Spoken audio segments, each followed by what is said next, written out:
Hello guys and welcome back to my YouTube channel. My name is Silo. Please do not forget to subscribe, like and also share this video. So Trevor Noah mentioned on his show a couple of weeks ago that he is worried about Kanye West's erratic behavior, and most of all he is concerned that people are actually applauding him and not helping him in getting help, especially those that are close to him. After that, Kanye West reacted and called Trevor Noah all sorts of names, you guys, like non-American and so forth. Well, Trevor Noah was asked by one of his audience member about his beef with Kanye West, and this is what he said. Please take a listen. Why you beefing with Ye? Say again? Say, why you beefing with Ye? Why am I beefing with Ye?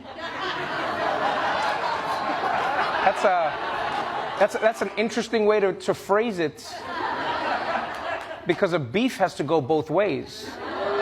No, it does. It genuinely does. I think, first of all, you know, in my limited understanding of the world, beef has always been something that generally will happen between two hip-hop artists.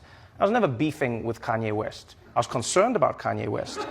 And genuinely, I mean this, because if somebody says to me, or to anyone, that they have a mental health issue, and they say to everyone that when they don't take their medication, they're unable to control themselves, and then everyone ignores when that person is having an episode and they haven't taken their medication, and then they platform the person, and then they put them out. I sometimes think it's a little shitty, to be honest with you, you know? Like, my grandfather was bipolar, and one thing we knew in the family was, and I'm not saying Kanye is, by the way, I'm just saying my grandfather was bipolar, and one thing we knew was, you know, when he was having one of his episodes, he could act in a certain way, could do certain things. He'd take the family car, he'd be gone, he'd be driving. But our job was to support him. Like, did he take his medication? What is he saying? What is he not saying? I said, it would be weird if I was there going, oh, my grandfather's, is having an episode again. I'm going viral tonight. I think it's a little bit strange. And so it's interesting how, you know, what you're asking me makes sense, because that's how you see the framing. Somebody having beef. Even if you see in any of the comments I said about him, is a concern, definitely.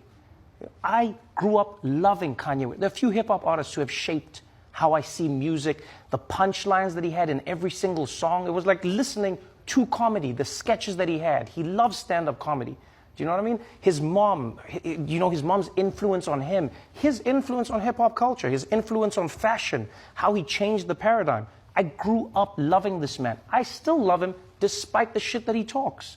And so for me, it's not a beef. But one thing I'll tell you is, when I grew up in South Africa, one thing I loved was you grew up in a space where people would say, Bazokjela, we're going to tell you to your face. You know what I mean? We're not going to sit by and see you doing something and just act like, oh no, we didn't see it. I sometimes feel like Americans enjoy doing that. They see it, and then something really bad happens, and they're like, I wish we had spoken about it. I wish someone had said something. Yeah, I'm like, no. So for me, you know, I think there are elements of Ye where he knows when he's being an asshole, and he's admitted this. He knows when he's pushing the envelope and he's trying to say. But there are moments where I go, people, what is happening here? Like, you know what I mean? So it's not beefing with somebody. I don't have beef with a human being who has expressed openly that they're dealing with a mental health issue. I don't have beef with that human being. What I have beef with is us as society not coming together around a person and going like, hey, maybe this is not the moment to put a microphone in your face so that you just go off saying everything. If this is what you want to say when you're on your medication, then that's a different story. But because you've told us that, I'm not going to sit by and say that. So if he wants to process it as beef, I understand it. I've never had beef with him. I'm still playing College Dropout. I'm still playing the music. I still love the man that I think he is.